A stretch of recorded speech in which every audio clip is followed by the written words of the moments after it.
मेरा नाम मयंक अग्रवाल है। I am from Mayank classes, Prayagraj. I have come with my second lecture on the topic force for the students of class 9th and 10th of CBSE and ICSE boards. ये topic क्या देखो ICSE में 9th और 10th दोनों में है और CBSE में 9th में। हमने ये देखा था लास्ट टर्न पे, पहले लेक्चर पे हमने रिवाइज किया था फोर्स है क्या, फिर हमने देखा था कि उसमें टाइप्स ऑफ फोर्सेस क्या हैं, जिसमें कांटेक्ट और नॉन कांटेक्ट एग्जांपल्स देखे थे। फिर हम लोगों ने उसमें यूनिट्स देखी थी। तो बेसिक्स कुछ किए थे just for brushing the revision part. तो जो लोग सीबीएसई स्टूडेंट्स हैं या आईसीएसई के 9th के स्टूडेंट्स हैं, उनके लिए वो बेसिक था, वो उसको देख सकते हैं।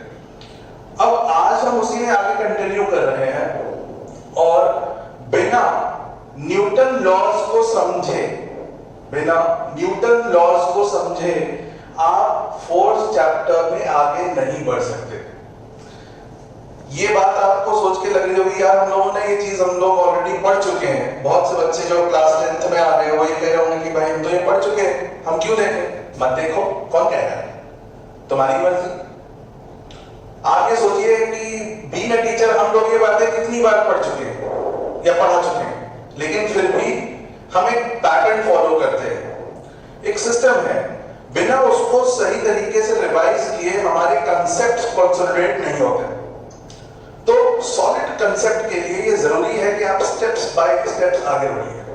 ओके, तो एक एक चीज इंपॉर्टेंट है। ओके, तो फुल ऑफ एनर्जी, दिमाग एकदम कंसंट्रेटेड, अच्छे फ्रेम ऑफ माइंड से लेक्चर पढ़ो। फिजिक्स बहुत ही अच्छा सब्जेक्ट बन जाएगा अगर आप अपना इन्वॉल्वमेंट बेटर रखते हैं और बातों को अच्छे से सुनते हैं, है ना। तो बस हेडफोन लगाइए और समझते जाइए, नोट्स बनाते जाना जहां जहां जरूरत है। जैसे समझे नोट्स बना लीजिए, पॉज करें। तो हम सब पढ़ने जा रहे हैं। सबसे पहले आज सेकेंड लेक्चर का पहला टॉपिक है न्यूटन्स फर्स्ट लॉ।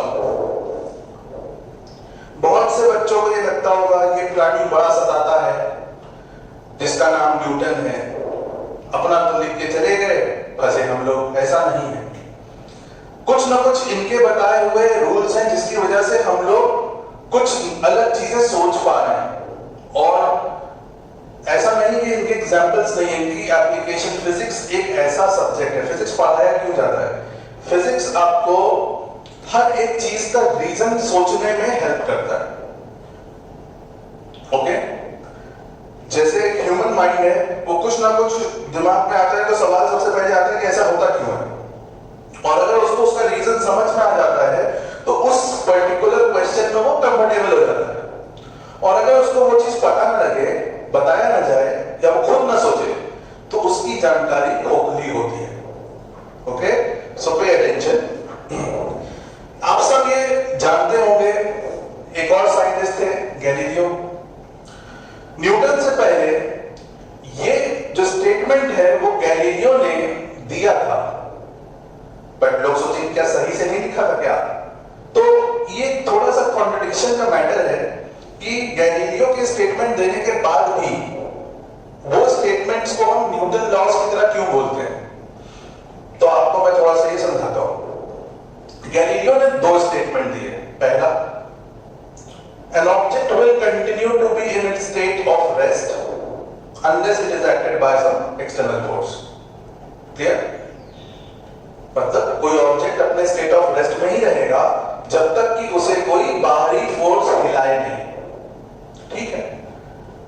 दूसरा स्टेटमेंट दिया, a body will continue to be in its state of motion unless it is acted upon by some external force. Okay, तो आपने ये देखा कि उन्होंने ये दो अलग अलग स्टेटमेंट दिए थे। न्यूटन ने इसमें दोनों स्टेटमेंट को एक फ्रेम में बोलते हुए एक लॉ के फॉर्म में प्रेजेंट किया। Okay, and he was widely accepted. Okay, तो मेरी नजर में देखा जाए तो दोनों में कोई फर्क नहीं है, दोनों सेम बातें ही कर रहे हैं। अगर हम दो बातों को एक स्टेटमेंट में लिख देंगे तो उसका मतलब तो बदल नहीं जाएगा। तो what did Newton say in his first law? According to Newton's first law, you want to write it down, you can write it down. Newton's first law के हिसाब से an object will continue to be in its state of rest or motion unless it is acted upon by some external force. Isn't it? This is the law. देखिए, Newton का law इसलिए accept हुआ, अब इसके आगे की बात पढ़ते हैं। न्यूटन का लॉ इसलिए एक्सेप्ट हुआ क्योंकि उन्होंने इसमें एक एडिशनल चीज बता दी जो गैलीलियो ने डिस्कस नहीं की थी, उसे हम बोलते हैं इनर्शिया। ये टर्म इनर्शिया, ये क्या मीनिंग रखता है वो आपको भी समझ में आएगा। इनर्शिया वर्ड की हेल्प से न्यूटन लॉ जो पहला वाला है उसको हम नाम देने लगे लॉ ऑफ इनर्शिया। तो सबसे पहले ये टर्म आता है यहां पर इनर्शिया।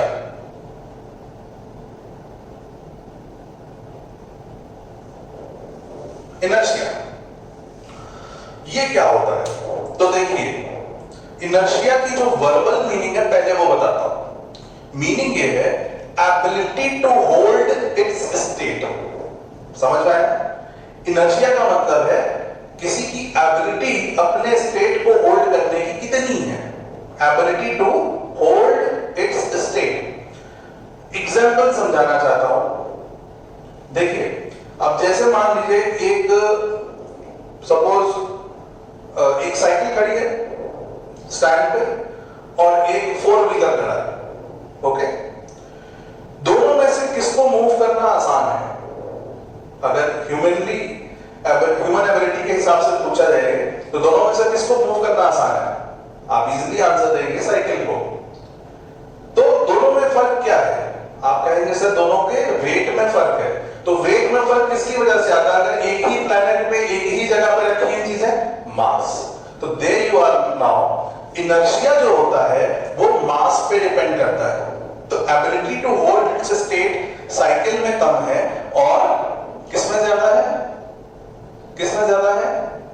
कार में, क्योंकि कार का मास ज्यादा है। तो इनर्शिया वर्ड का मतलब हमेशा होता क्या है? To hold its state.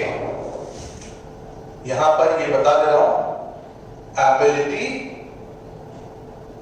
To hold its state. अपने स्टेट को होल्ड कर पाने की एबिलिटी को ही हम लोग इनर्शिया कहते हैं। ठीक है? तो इस वजह से दो स्टेटमेंट्स बने। एक को हम बोलते हैं इनर्शिया ऑफ रेस्ट और दूसरा इनर्शिया ऑफ मोशन। इन दोनों की मीनिंग क्या हुई? ये वही दो स्टेटमेंट्स हैं जो गैलीलियो ने लिए थे। तो जो उन्होंने रेस्ट का स्टेटमेंट दिया था वो हो गया इनर्शिया ऑफ रेस्ट, और जो मोशन का दिया था वो ये। बस ये कुछ टेक्निकली बेटर वे में एक्सप्लेन हुआ, इसलिए ये लॉर्ड न्यूटन के नाम से ज्यादा जाना गया। ओके, तो सबसे पहले इनर्शिया ऑफ रेस्ट, मीनिंग तो पहले ही बता चुका हूं। An object will continue to be in its state of rest unless it is acted upon by some external force. ठीक है? तो इसको इनर्शिया के टर्म्स में समझिए। The ability of an object to hold its state, ठीक है, जब उसमें external force apply हो रहा, when it is acted upon by some external force, इसको हम बोलते हैं inertia of rest। जैसे मैंने एग्जाम्पल बताया आपको, अब आप इसको एक और तरीके से समझ सकते हो। कोई हैवी ट्रंक रखा है, संदूक, बॉक्स, ठीक है, और एक बुक रखी है। दोनों को एक ही पर्सन हटाने की कोशिश कर रहा है, सरफेस भी सेम है, ठीक है। तो ऐसा नहीं है कि कहीं सरफेस में चेंजेस आ रहे हो कि वो होल्ड कर रहा हो उसको ज्यादा, ऐसा नहीं है। किसे मूव करना आसान है? आप कहेंगे ऑब्वियसली बुक को। Reason, book is lighter than box. तो लाइटर होने का रीजन मास है। तो जिसका मास ज्यादा उसका इनर्शिया ऑफ रेस्ट भी ज्यादा। समझ में आया? मतलब उसको मूव कराने के लिए ग्रेटर फोर्स की जरूरत पड़ेगी, वो अपने स्टेट को होल्ड करने में ज्यादा अच्छे से एबिलिटी रखता है। क्लियर हो गई बात? अब आ जाओ इनर्शिया ऑफ मोशन में। तो कुछ लोग पूछते हैं क्या ये सेम चीज इसी पे होती है? अब ध्यान से सुनो। मान लीजिए आपकी तरफ एक साइकिल आ रही है और दूसरी तरफ से एक ट्रेन आ रही है। ये वो सलमान खान की मूवी जो थी किक, उसका एग्जाम्पल मत समझ लेना कि साइकिल लेके तुम लोग निकल जाओ क्रॉस करने स्टंट मारते हुए। पता चला साइकिल निकली कि नहीं निकली, भगवान न करे। ध्यान से सुनिए। हमने बोला एक साइकिल आ रही है और एक ट्रेन आ रही है, दोनों आ रही है। मैनुअल लिमिट्स के हिसाब से मैंने दोनों की स्पीड कर दी 20 किलोमीटर पर आवर। साइकिल भी 20 किलोमीटर पर आवर पे चलाई जा सकती है और ट्रेन भी मैनुअल कंट्रोल पे 20 किलोमीटर पर आवर की स्पीड पे आ सकती है। अब आप बलशाली इंसान, आपसे कहा गया कि दोनों में से किसे तुम आराम से रोक सकते हो, तो आप सुपरमैन तो है नहीं कि आप ट्रेन को उतने ही ताकत लगा करके रोक देंगे। आप तो किसको रोक पाएंगे? साइकिल को रोक पाएंगे ना। तो दोनों में क्या फर्क है? दोनों ही 20 किलोमीटर की स्पीड से आ रही है, 20 किलोमीटर पर आवर की स्पीड से, ठीक है, और रोकने वाले पर्सन भी सेम है। तो ऐसा क्यों है कि साइकिल को रोकना आसान और ट्रेन को रोकना मुश्किल? सेम रीजन, साइकिल का मास बहुत कम है as compare to that of train, isn't it? So मैं एग्जाम्पल इतना एडवांस इसलिए लेता हूं दिमाग में एकदम बैठ जाए बात कि इनर्शिया चाहे रेस्ट का हो, इनर्शिया चाहे मोशन का हो, दोनों ही केसेस में inertia is directly proportional to मास।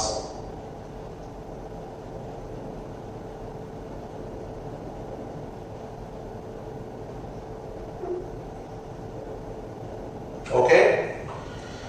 बहुत से लोगों को इस पर्टिकुलर सिंबल की एग्जैक्ट मीनिंग नहीं कन्वे होती है।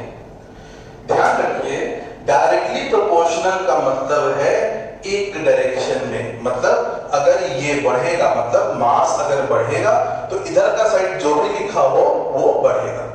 समझ में आया? समझ में आया कि नहीं? जैसे इनकम और एक्सपेंस का एग्जाम्पल है। आपकी इनकम बढ़ेगी तो ही आप ज्यादा खर्च कर सकते हो ना। अगर इनकम कम होती जा रही है तो क्या आप खर्च कर सकते हो? खर्च को भी कम करना पड़ेगा। तो जो चीजें एक दूसरे के रेस्पेक्ट में एक तरफ बढ़ती हैं, मतलब बढ़े तो दोनों बढ़े, घटे तो दोनों घटे, तो उनको रिलेट करने के लिए हम प्रोपोर्शनल साइन लेते हैं। क्यों लेते हैं ये भी समझो। दो सिंबल्स होते हैं, एक होता है इक्वल टू और एक होता है प्रोपोर्शनल। कुछ लोग कंफ्यूज होते हैं कि कब इक्वल साइन लगाना है और कब प्रोपोर्शनल साइन। ध्यान रखिए, इक्वल साइन के लेफ्ट और राइट जो क्वांटिटीज लिखी जाती हैं, दोनों को सेम फिजिकल आइडेंटिटी मिलनी चाहिए, तभी तो वो इक्वल होंगे। मतलब इधर जो फिजिकल क्वांटिटी है और इधर जो क्वांटिटी है वो सेम होनी चाहिए, तभी हम क्या बोलते हैं उसको? Equal to sign. अब आप बताओ, इनर्शिया और मास ये दो चीजें इक्वल तो नहीं होती। इनर्शिया मास पे डिपेंड करता है but they are not same. अगर सेम होते तो हम मास नाम से ऑलरेडी ये चीज जानते हैं, इनर्शिया को क्यों इंट्रोड्यूस करते? तो सेम नहीं है। तो हमेशा याद रखिएगा, दो फिजिकल क्वांटिटी अगर आपस में सेम नहीं है तो उन्हें हम हमेशा प्रोपोर्शनल साइन से रिप्रेजेंट करेंगे। आई बात समझ में? क्लियर है? तो ये इसलिए बता दिया कि आपको आगे, क्योंकि देखो ये छोटी सी कंसेप्ट है, अब physics is full of this sign, proportional sign बार बार आएगा, बार बार आएगा। तो अगर आपको इसका बेस क्लियर रहेगा, आगे लेकर के लोगे। तो इनर्शिया ऑफ रेस्ट के बहुत सारे एग्जांपल्स हैं। Book lying on a table, सबने सुना है। एक कार्ड के ऊपर कॉइन है और कार्ड हम खींच लेते हैं, कॉइन अपनी जगह गिर जाता है। इनर्शिया ऑफ रेस्ट का एग्जांपल हो गया। बहुत सारे एग्जांपल्स हैं। ट्री है, ट्री पे फ्रूट्स लगे हैं, ट्री को हिलाया जाता है, राइपन फ्रूट्स गिर जाते हैं क्योंकि उनका इनर्शिया ऑफ रेस्ट था, जॉइंट जो है उनका वीक है, हिलाया गया तो रेस्ट की वजह से वो अपनी जगह पर गिर गए। When a carpet is beaten with a stick, तो डस्ट पार्टिकल उसमें से निकलते हैं। तो हमें ये लगता है कि डस्ट पार्टिकल उसमें से निकाले जा रहे, नहीं, डस्ट पार्टिकल अपनी जगह, कारपेट पीछे जा रही है, बस वो उससे डिटैच हो रहा है और अपनी जगह से गिर जा रहा है। तो ये एग्जांपल्स हम लोग लेते हैं इनर्शिया ऑफ रेस्ट के। इनर्शिया ऑफ मोशन में मूविंग ट्रेन सडनली स्टॉप्स या मूविंग कार सडनली स्टॉप्स। आप जिसमें भी ट्रेवल कर रहे हो और अगर आप ध्यान दें कि अगर वो गाड़ी मूव कर रही है और अचानक से रुकती है तो अपर बॉडी हमारी आगे जाती है। ऐसा क्यों? क्योंकि lower body is in contact with the vehicle. वो रुकी तो लोअर बॉडी रुकी, बट अपर बॉडी जो है वो मोशन में, इसलिए वो लीन्स फॉरवर्ड। समझ में आया? तो इसका एक एग्जांपल हो गया। चलती बस से कोई जंप करे तो क्या वो स्टैटिक खड़ा हो जाता है तुरंत? नहीं, वो गिर जाएगा क्योंकि he was in motion. Clear है बात? तो बहुत सारे एग्जांपल्स हैं, आप उसको रीड कर सकते हो। This is just a revision of Newton's first law. Okay, क्या ये बात समझ में आई? मूविंग अहेड, ध्यान रखना ये सारी चीजें आपको पता है क्लास 11th में फिर से जब लॉज ऑफ मोशन पढ़ा जाता है तो फिर से ये पढ़ना पड़ता है।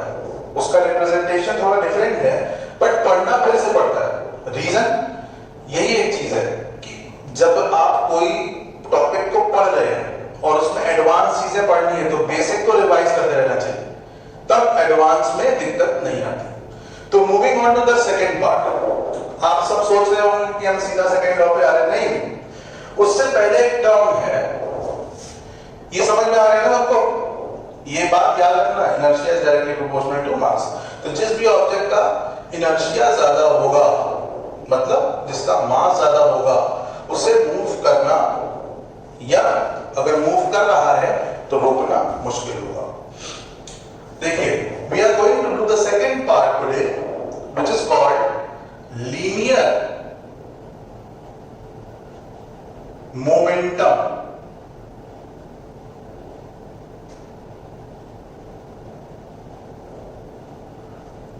लीनियर मोमेंटम, क्या आपने ये टर्म सुना है? सुना है तो अच्छी बात है, बस एक बार रिकॉल कर रहे हैं कुछ बातें इसके बारे में। लीनियर मोमेंटम एक फिजिकल क्वांटिटी है, सबसे पहले ये याद रखो, it is a physical quantity. अब इसके बारे में पहला point, what do we mean by this?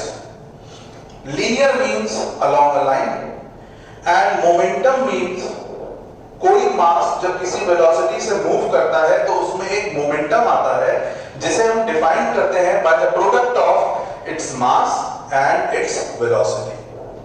आई बात समझ में?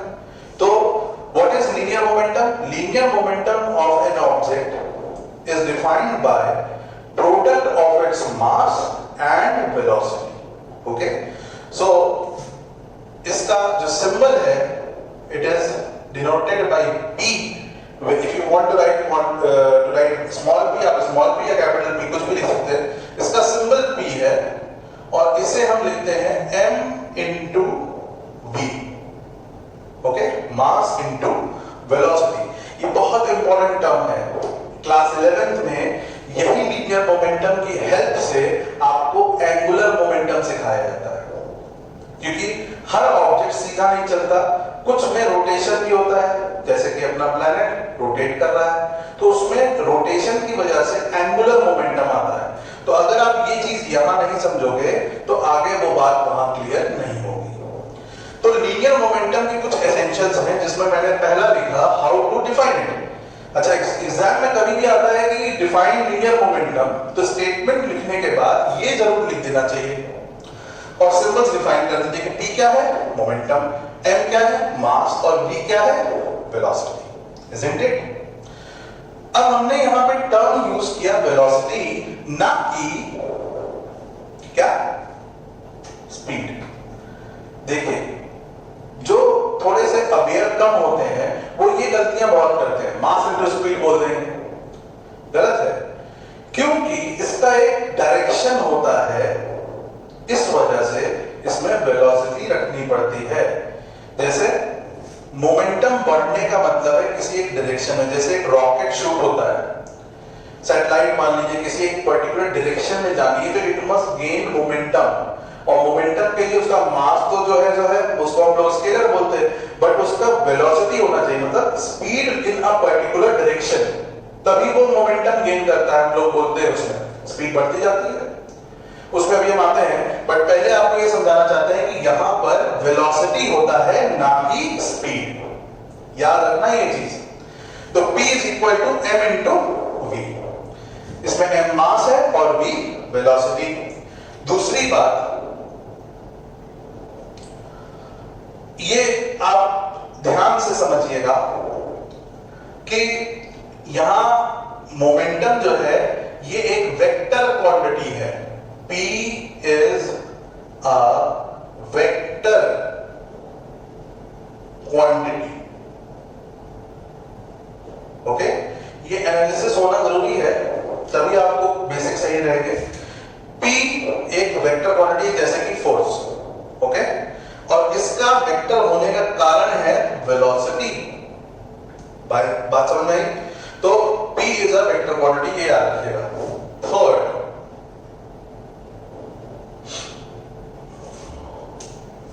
यूनिट, सबसे पहले SI यूनिट इसकी क्या होगी? SI यूनिट, तो SI यूनिट के लिए हम लोग मास को रखेंगे केजी में और वेलोसिटी है metre per second. So SI unit is kg metre per second. अगर इसी में आप CGS यूनिट देखते हो तो it will be gram centimetre per second, okay? कुछ लोग कहते हैं कि इसको क्या न्यूटन में लिखा जा सकता है? बिल्कुल लिखा जा सकता है। न्यूटन को मैंने कैसे डिफाइन किया? KG metre per second square, यही तो है। फोर्स होता है MA, अभी आगे आप उसको देखोगे, वैसे अभी सेकंड लॉ में पढ़ा नहीं है, बट उसकी यूनिट हमने पढ़ी है जो कि होती है KG metre per second square. तो अगर यहां से उसको हम लोग रिलेट करें तो मोमेंटम जो है वो न्यूटन सेकंड होता है, और इसे हम कह सकते हैं डाइन सेकंड, ओके? तो बस ये कन्वर्जन है, इसे याद रखिएगा, सिंपल सी चीज है। तो मोमेंटम क्या होता है? वो एक वेक्टर क्वांटिटी होती है, उसकी ये यूनिट्स है, ओके? अब आते हैं इसी के